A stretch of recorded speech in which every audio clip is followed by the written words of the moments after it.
Good evening, ladies and gentlemen, boys and girls.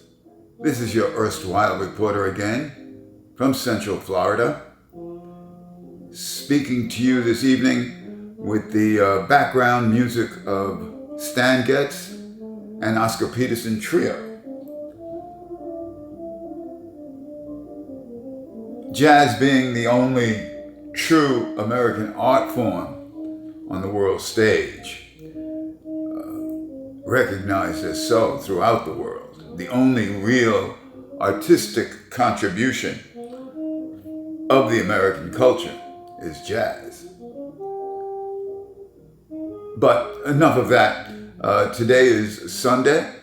I believe it's the 10th, 2025. As I said to you last night, President 47 is, it looks like he's about to give away large pieces of territory in Ukraine. As of this evening, it seems there's some movement to get Zelensky at the table on Friday with Putin and Trump. Excuse me for being vulgar again. With Putin and President 47. The Europeans, of course, are up in arms because they're being left out also. And they, of course, are right there on the borders of all of these two warring countries. Poland, of course, has been arming for a while. And Germany has stepped up its military allocations, not just with NATO, but on the domestic side also. Getting more aggressive, buying more arms, building more arms. All of Europe is, based on the aggression of Russia. You see, for 70 years, the United States, unfortunately or fortunately, has had Pax Romana, American peace. We were the umbrella, basically the policeman of the world.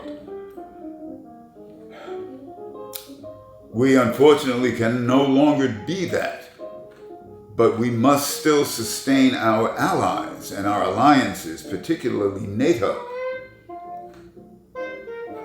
Because as you can see, Europe is known for getting the entire world caught up in its problems, known as world wars.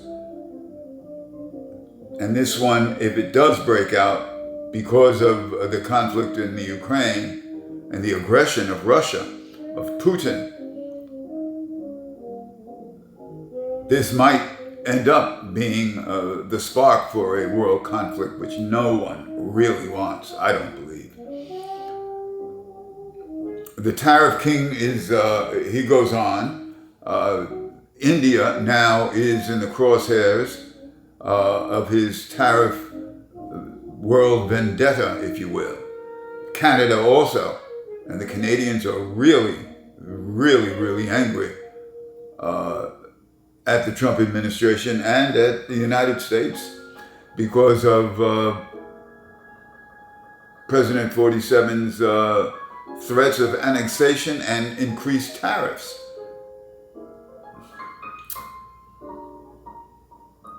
Is there ever going to be an inspiring thing done by this administration? Something to lift up the American spirit? Has everything have to do with you're fired and this name calling that he does on a constant basis? This evening, I believe, he has troops or at least federal agents on the streets of Washington, D.C., and he became incensed because he was playing golf this morning and saw homeless people on his way to the golf course.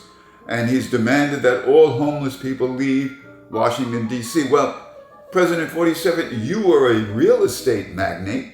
You built buildings, condominiums, apartments. Maybe if you built several apartments, particularly for veterans who are homeless, with services for the veterans, the homeless veterans, you could start there and just expand that program. So I don't know where the homeless people are going to go. But this is America 2025. Notice the Epstein question has been submerged over the last 4 or 5 days. Things have been quieted down. The networks have gotten the word. And she, Ghislaine, I believe, Miss Maxwell, is still in a very, very comfy prison after having spoken to Todd Blanche, the Deputy Attorney General. Well, ladies and gentlemen, I tarry too long here on the internet. I hope you're having a good day. I don't mean to bring your day down, but the news of the follies of our politics, and they're not follies because they can be very serious. Our country is going down the road of authoritarianism and fascism. We have to be very aware of that.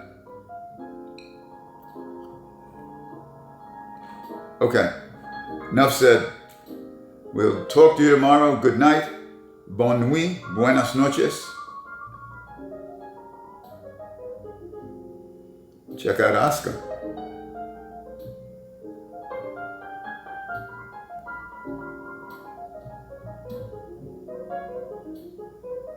Oh, yes.